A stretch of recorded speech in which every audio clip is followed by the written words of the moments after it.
भाई जो गुरु वचन पे डट गए, कट गए फंद 84 के। तो भाई और बहनों, ये लास्ट वीडियो है असुर निकंदन रमैनी के ऊपर। और ये जो वाणी है, एता गुप्ता रासा पढ़ेगा सो चढ़ेगा, यहाँ से हम शुरू करेंगे। तो परमेश्वर क्या कह रहे हैं? एता गुप्ता रासा पढ़ेगा सो चढ़ेगा। इतना गहरा उलझा हुआ ये जो ज्ञान है, जो इस ज्ञान को पढ़ेगा, समझेगा, गुरुदेव कहते हैं सो चढ़ेगा, यानी वही अध्यात्म की ऊंचाइयों को छुएगा, वही भक्ति मार्ग को सही प्रकार से समझ पाएगा, और वही आत्मा पतिव्रता पद पर चलकर अपने गुरु को ही परमात्मा मानकर भक्ति मार्ग में सफलता प्राप्त कर पाएगी।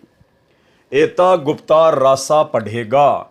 तो कौन सा वो उलझा हुआ ज्ञान, कौन सी वो अनसुलझी हुई बातें जो आज से पहले पहेलियां बनी हुई थी।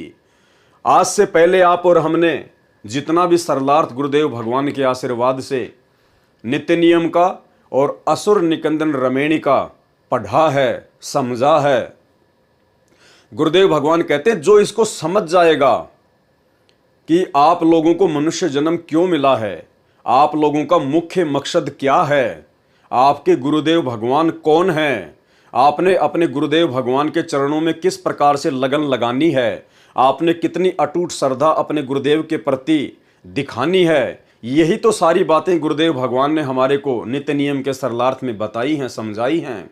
और असुर निकंदन रमैनी के अंतर्गत गुरुदेव भगवान ने हमें इन तमाम 21 ब्रह्मांड की वैश्विक शक्तियों की समर्थता के विषय में बता दिया, और कह रहे हैं कि इतना सब कुछ जान लेने के बाद एता गुप्ता रासा पढ़ेगा। इतना सब कुछ, ये गहरा उलझा हुआ ज्ञान जो गुरुदेव के द्वारा सुलझा दिया गया है, जिसको पढ़ने के बाद यदि कोई आत्मा सही प्रकार से भक्ति मार्ग पर चलेगी तो चढ़ेगा, सो चढ़ेगा, यानी वही अध्यात्म में आगे चढ़ेगा, अध्यात्म की ऊंचाइयों को छुएगा। एता गुप्ता रासा पढ़ेगा सो चढ़ेगा। इस वाणी का सरलार्थ परमेश्वर जी ने आगे किया है। जो इतना गुप्ता रासा, गुप्ता रासा का मतलब गहरा उलझा हुआ ज्ञान, जिस ज्ञान को आज सतगुरुदेव भगवान ने, सतगुरु रामपाल जी परमेश्वर जी ने पहली कक्षा के बच्चों की पुस्तक जैसा बना दिया है। नौमन सूत उलझिया ऋषि रहे झकमार, और सतगुरु ऐसा सुलझा दे फिर उलझे न दूजी बार। जो इतना गुप्ता रासा अर्थात गहरा उलझा हुआ ज्ञान जो गुप्त है, जिसका आज से पहले किसी को भी ज्ञान नहीं था, किसी को भी पता नहीं था, जिस ज्ञान को वो सतगुरु स्वयं ही सतलोक से चलकर आकर समझाता है सृष्टि रचना के माध्यम से, कोई विश्वास करने को तैयार नहीं, कोई विश्वास करने को तैयार नहीं, क्योंकि आज से पहले किसी को भी तत्व ज्ञान नहीं था। ज्ञान तो था, आचार्य शंकराचार्य पंडित मुल्ला मौलवी इन्हीं शास्त्रों को पढ़कर लोगों को पढ़ाया करते थे, बताया करते थे, लेकिन वो खाली ज्ञान था, वो तत्व ज्ञान नहीं था, वो सार ज्ञान नहीं था, शास्त्रों का निष्कर्ष नहीं था। तो गुरुदेव भगवान कह रहे कि अब तुम्हें जो सब कुछ बता दिया गया है, सब कुछ ताश के पत्तों की तरह खोल दिया गया है, अब इसको पढ़कर जो विश्वास करेगा, विश्वास किस पर? अपने गुरुदेव पर और गुरुदेव की भक्ति पर। दुनियादारी पर विश्वास की बात नहीं हो रही यहां पर, अपने गुरुदेव पर और गुरुदेव की भक्ति पर, कि हमें जो गुरुदेव भगवान वर्तमान में मिले हैं परम पूज्य सतगुरु रामपाल जी परमेश्वर जी के रूप में, इनसे बढ़कर सकल सृष्टि में अन्य कोई समर्थ शक्ति नहीं है। और जो ज्ञान सतगुरुदेव भगवान ने हमें दे दिया है, उससे बढ़कर अन्य कोई ज्ञान पूरी सृष्टि में नहीं है, अन्य कोई भी मोक्ष का ज्ञान नहीं है। तो कहते हैं इस पर जो विश्वास कर लेगा वो आगे बढ़ेगा। जो इतना गुप्ता रासा गहरा उलझा हुआ ज्ञान जो गुप्त है, कोई विश्वास करने को तैयार नहीं है, परंतु जो इसको पढ़ेगा अर्थात समझेगा, वह चढ़ेगा अर्थात अध्यात्म की ऊंचाइयों को छुएगा। क्योंकि जो पढ़ेगा और गुरुदेव की दया हुई तो वो समझ जाएगा, और समझेगा तो फिर समझने के बाद तो आगे बढ़ेगा, पीछे मुड़ने का तो काम है ही नहीं, फिर वो अध्यात्म की ऊंचाइयों को छुएगा, ज्ञान ग्रहण करके अपने जीवन का कल्याण कराएगा। और भाई और बहनों, सतगुरु रामपाल जी परमेश्वर जी के इस अथाह समुद्र से भी गहरे गूढ़ तत्व ज्ञान को समझने की जो दया वर्तमान में साध संगत वाले भाई बहनों पर हुई है, उसके लिए गुरुदेव भगवान का जितना धन्यवाद किया जाए उतना कम है। आप ये ना समझना कि इस ज्ञान को इसी प्रकार जैसे गुरुदेव के आशीर्वाद से आप और हम साध संगति से जुड़े हुए भाई बहन समझ रहे हैं, अन्य हमारे गुरु भाई बहन जो अभी भी सतलोक आश्रमों से जुड़े हुए हैं वो भी समझ रहे होंगे। नहीं, कुछ एक आत्माएं होंगी जिन पर गुरुदेव भगवान की रजा हो सकती है।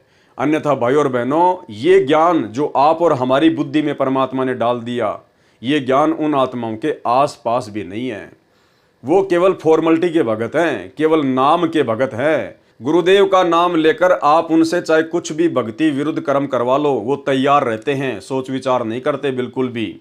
एक पीला पर्चा निकाल कर उसमें जय बंदी छोड़ की सतगुरुदेव जी का आदेश, ये 4 लाइन लिखकर आप नीचे चाहे कांग्रेस का सपोर्ट करवा लो, चाहे बीजेपी का सपोर्ट करवा लो, कुछ भी करवा लो, नो ऑब्जेक्शन।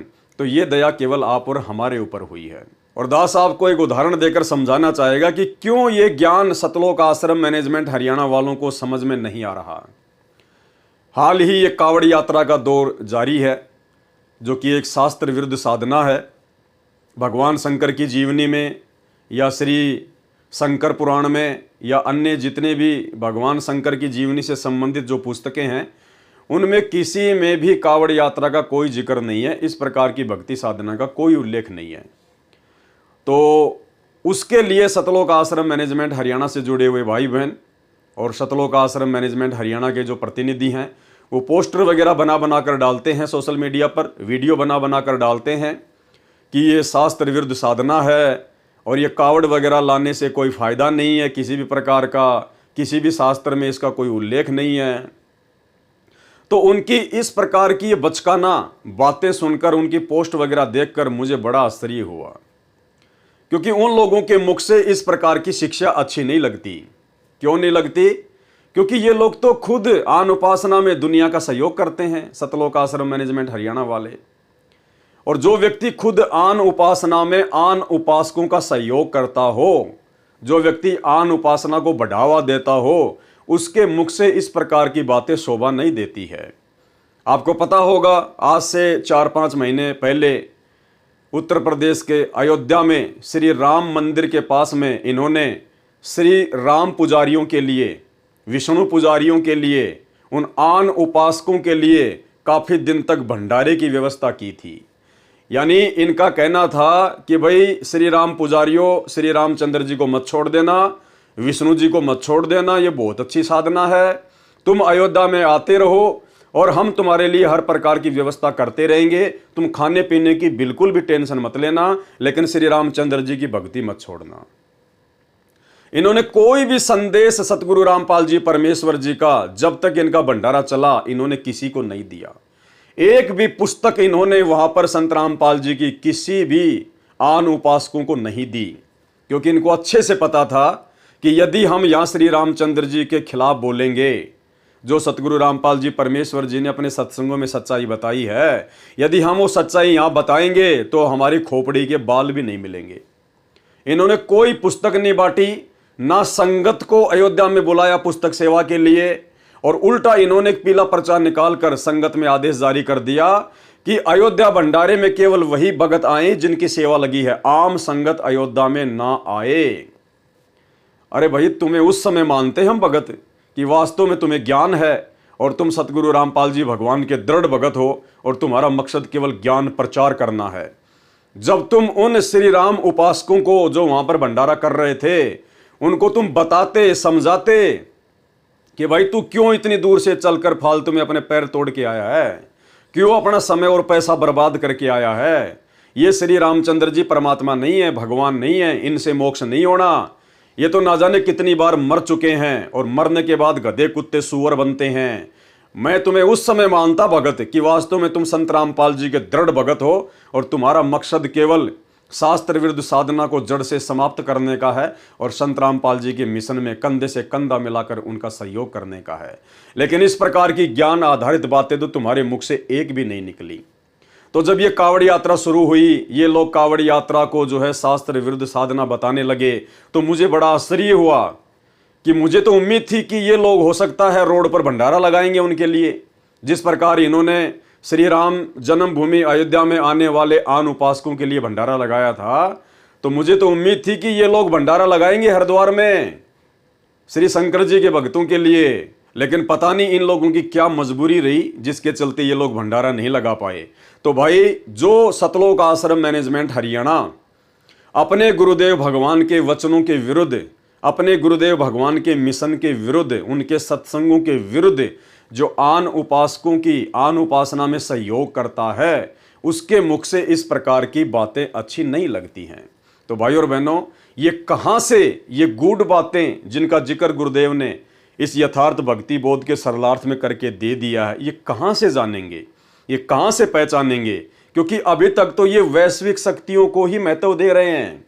गुरुदेव ने तो पूरे यथार्थ भक्ति बोध के सरलार्थ में, जिसमें श्री ब्रह्मा जी की वाणियां हैं, श्री शंकर जी की वाणियां हैं, श्री विष्णु जी की वाणियां हैं, परमेश्वर ने फिर निष्कर्ष दे दिया लास्ट में कि इनकी केवल फोकट महिमा करनी है, इनके बस में कुछ भी नहीं था करना और धरना। ये करने और धरने वाला तो कबीर परमात्मा है, तुम्हारा सतगुरु है। लेकिन इसके बावजूद ये सतलोक आश्रम मैनेजमेंट हरियाणा वाले उन्हीं आन उपासकों का सहयोग करते हैं। तो ये लोग इन वाणियों को, इस गूढ़ ज्ञान को, इस यथार्थ भक्ति बोध के सरलार्थ को नहीं समझ पाएंगे। ये दया तो गुरुदेव भगवान ने आप और हम साध संगति से जुड़े हुए भाई बहनों के ऊपर की है। तो क्या कह रहे हैं गुरुदेव? एता गुप्ता रासा पढ़ेगा सो चढ़ेगा।